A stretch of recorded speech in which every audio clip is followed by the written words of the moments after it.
혹시 좀 본인이 기괴하고 괴랄하고 이상하고 좀 기묘한 거 좋아하시는 분들 있을까요? 그래서 예를 들어 좋아하는 드라마, 영화, 책을 말할 때 어느 정도 검열을 거쳐서 얘기하는 분들이 있으실까요? 제가 좀 그런데 좀 이번에 호프 그리고 얼마 전에 백룸이 좀 약간 호불호가 강했던 컨텐츠 중에 하나라고 생각하거든요. 근데 저는 이 두 영화가 다 극호 정도였어요. 그러다 보니까 제가 좋아하는 컨텐츠 취향에 대해서 한번 생각을 다시 해보게 됐는데 이게 스토리든 아니면 영상미든 뭐 캐릭터든 뭔가 하나 좀 핀트가 나가 있는 것들을 좀 좋아했어요. 그리고 충격적인 것들? 그래서 그것들을 한번 얘기해보면 좋을 것 같다 생각을 해서 영상을 찍게 됐습니다. 호프. 호프가 진짜 요즘 말이 많더라고요. 근데 전 개인적으로 엄청 몰입해서 재밌게 봤어요. 그리고 처음 이제 괴물, 외계인이 등장할 때 그 충격이 엄청났거든요. 약간 진격의 거인 처음 봤을 때 그 정도의 충격이었어요. 사실 좋았던 거가 저는 사실 캐릭터도 되게 입체적인 캐릭터 좋아하고 감정도 여러 감정에 나오는 게 좋고 서사도 엄청 탄탄한 걸 좋아해요. 하지만 여기는 인물들이 어떻게 보면 엄청 평면적이고 서사도 크게 없어요. 뭐 이걸 또 해석하자면 여러 가지로 해석을 할 수 있지만 근데 영화를 보면서 뭐 외계인의 정체가 궁금하다기보다는 갑자기 영문도 모르고 그 하루에 괴생명체가 나타나서 고군분투하는 주인공들의 이야기잖아요. 그리고 하루 동안 일어난 이야기란 말이죠. 그래서 굉장히 압축돼 있고 막 전개가 러닝타임이 길지만 빠르고 몰아치고 그러니까 거기에 쫓기다 보면은 뭐 내용이고 서사고 의미고 생각할 시간이 없고 그냥 막 공포 그 자체예요. 도대체 얘들 뭐야 뭔데 막 쫓기고 어쨌든 근데 죽여야 될 것 같아. 너무 이상하게 생겼고 막 모르겠어. 하지만 나는 빨리 여기서 탈출해야 되고 죽여야 돼. 그런 느낌만 계속 갔다가 영화가 끝나요. 크게 그 주인공들에 대한 전사나 뭐 이야기들이 안 나온단 말이죠. 그러니까 내가 얘 몰입할 대상이 없는 거예요. 보통은 이제 이 주인공이 탈출했으면 좋겠다. 이 주인공은 이렇게 해서 성장할까? 그거를 기대를 하잖아요. 근데 여기는 이입할 대상이나 뭔가 크게 따라갈 사건이 이 외계인에게 쫓기는 거 말고 없어요. 그러다 보니까 좀 더 원초적인 공포가 저는 생겼던 것 같아요. 그리고 더 이상했던 거죠. 사실 이 마을에, 이 작은 마을, 호포항이라는 마을에 일어난 이야기가 말이 안 되는 거잖아요. 갑자기 내가 시골 마을에 사는데 외계인이 나타났어. 귀신도 아니고. 막 근데 형태가 진격의 거인 같아. 근데 나를 쫓아와. 이게 설명이 안 되잖아요. 그리고 거기서 오는 공포감이 엄청나요. 이제 고범석. 이분이 이제 엔딩쯤에 마음이 이상해. 이런 대사를 하거든요. 정확히 맞는지 모르겠는데 비슷했던 것 같아요. 영화를 다 보다 보면 그냥 마음이 좀 이상해요. 이 일이 설명이 안 되고 막 거기 이제 옆에서 임성애는 뭐 일어난 일에 대해서 말로 막 설명을 하려고 하거든요. 근데 이 캐릭터가 원래 그래요. 좀 이렇게 설명을 하려고 하고 이해를 하려고 하고 뭐 말해요. 뭐 우리가 지금 겪었던 일은 어쩌고 저쩌고 뭐 운명이고 뭐 우리는 지금 괴물에게 쫓기지만 가서 어떻게 대책을 세울 거고 하는데 지금 범석이한테는 이 말이 들리지가 않는 거예요. 그게 지금 무슨 그게 진짜 뭐가 중한디 약간 이건 거죠. 곡성의 말처럼. 그러니까 인간이 지금 이 말로 설명할 수 없는 현상에 대해서 받아들이는 감정이 저는 오히려 느껴졌던 것 같거든요. 그래서 이거를 이해를 하기보다는 와 진짜 저런 상황이 벌어진다면 진짜 나도 마음이 이상할 것 같다. 그런 생각이 들어서 그 대사가 나왔을 때 저는 좀 이 영화가 더 좋아졌던 것 같아요. 그냥 그 상황의 발생 자체에 집중을 하다 보니까 오히려 내가 각자가 느끼는 감정이 아마 다를 거예요. 저는 좀 더 고범석에 가까운 감정이 느껴졌던 것 같아요. 마음이 너무 이상하다. 근데 일단 이걸 뭐 말로 설명할 수는 없고 지금 무슨 일이 일어난지 모르겠지만 그냥 이상해. 이런 느낌을 받았어요. 그래서 전 좀 좋았던 것 같아요. 백룸 같은 경우는 이 백룸 다큐멘터리로 감독님이 올린 거를 봤었거든요. 처음에 영화를 보기 전에.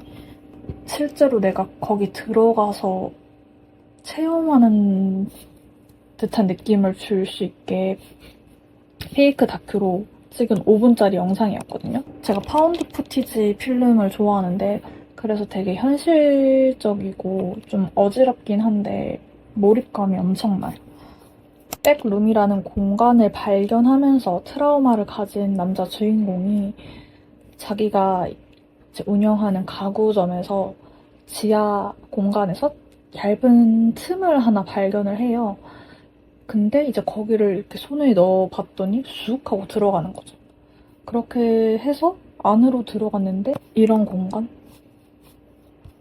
그러니까 막 좀 어딘가에 있을 것 같은? 외국 가면 이런 좀 노란 형광등에 약간 촌스러운 벽지가 된 사무실 공간이 많거든요. 그래서 주인공이 이 공간에 들어가게 되면서 막 헤매이는 내용인데 주인공 두 명이 이제 여자 주인공, 남자 주인공이 나오는데 그 두 명이 어렸을 적에 트라우마를 가진 인물이라 백룸에 가서 그 안에 숨겨둔 트라우마가 발현이 되는 거예요. 공간은 계속 변형이 되고 사람에 맞춰서 그 모양과 형태와 길과 문과 나오는 인물이 다 변하기 때문에 그러니까 자기의 트라우마를 거기 가서 다시 경험을 하게 되는 거죠. 이게 제가 좋았던 게 내용은 아마 좀 그 해석에 관해서 분분하더라고요. 근데 제가 뭐 영화 평론가도 아니고 그 해석에 대해서 말하는 것보다 제가 왜 이걸 좋아하는지 또 괴상한 걸 좋아하는 사람들은 이 영화가 왜 호였을지 그런 것들 한번 말해보는 게 좋을 것 같아요. 별로 그렇게 공포스럽지 않은 공간? 얼핏 보면 상황에서 엄청난 공포를 느끼는 영화이거든요. 낮에 너무 피곤해서 잠들었다가 꾸는 악몽 같은 느낌 있잖아요. 그런 느낌이 나요. 그래서 왠지 꾸고 나면은 엄청 무섭진 않은데 너무 기분이 찝찝하고 그냥 살짝 간담이 서늘해지고 막 빨리 떨쳐버리고 싶고 이런 느낌이 이 영화를 보면서는 났거든요. 아, 이거를 리미럴 스페이스라고 한대요. 그러니까 장소에 대한 사적 공간과 공적 공간의 경계가 허물어진 상태라고 설명할 수 있다. 그게 무슨 말이지? 사람이 없고 텅 빈 기괴하고 쓸쓸한 분위기를 주는 장소. 그러니까 평소에는 사람이 많은 뭐 지하철역이나 쇼핑몰이나 길거리나 그런 곳에 사람이 없다면 아포칼립스 영화를 좋아하는데 아포칼립스 영화도 보면 그렇잖아요. 엄청 일상적으로 사람이 많아야 되는 공간이 폐허가 되고 나밖에 없을 때 오는 그 공포감. 그런 거를 이제 리미럴 스페이스라고 한대요. 근데 그 리미럴 스페이스에 파운드 푸티지라는 촬영 방식으로 페이크 다큐 형식으로 하신 거잖아요. 그러니까 조금 더 생생한 거죠. 그리고 이게 트라우마에 관한 영화잖아요. 백룸이. 주인공들이 이제 영원히 출구가 없는 악몽을 헤매는 듯한 그런 느낌을 줘요. 이 영화 내내. 그러다 보니까 아, 이거는 진짜 끝나지 않을 것 같고 실제로 영화 엔딩도 약간 스포지만 끝나지 않는 것처럼 나와요. 그러니까 벗어날 수 없는 거예요. 주인공 두 명 모두. 그러니까 진짜 좀 절망적인 상황. 그런 느낌들이 되게 묘하고 엄청 과장된 액션이나 막 리액션이나 괴물 형태 없이 시각적 자극 없이 좀 공포를 느꼈던 작품인 것 같습니다. 정리를 하자면 사실 이 두 작품 모두 보고 나면 좀 벙찌잖아요. 해석도 갈리고 평가도 엄청 갈리고 호불호도 심하고.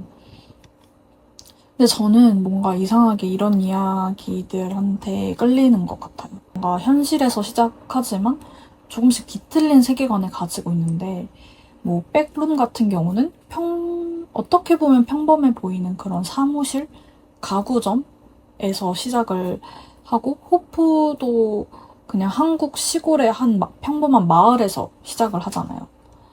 근데 조금씩 이제 현실의 규칙들이 어긋나기 시작하면서 재미가 생기는 거거든요. 저는 뭔가 이렇게 익숙한데 살짝 낯설고 현실이랑 환상의 그런 경계가 흐려지고 그 틈에서 오는 기묘한 느낌을 좋아하는 것 같아요. 그래서 사실 저는 이 두 작품이 좀 호불호가 갈리지만 저는 호에 가깝다는 거. 그래서 사실 오늘 이렇게 좀 제가 생각하기에는 좀 기괴한 취향이다? 라고 생각하는 영화, 드라마, 책, 웹툰들을 좀 정리해서 가지고 왔는데, 이걸 다 말을 하자니 지금 시간이 너무 길어져서 거의 혼자 2시간 동안 떠들었거든요. 이번 영상에서는 아마 이 두 영화에 대해서 말을 하는 걸로 마무리를 지어야 될 것 같습니다.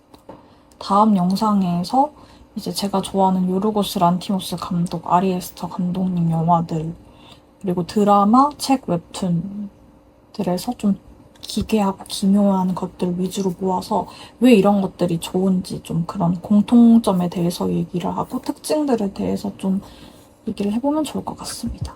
그래서 혹시나 저처럼 비슷한 취향을 가진 분들이나 제 의견에 공감 가시는 분들은 다음 영상을 보셔도 좋을 것 같아요.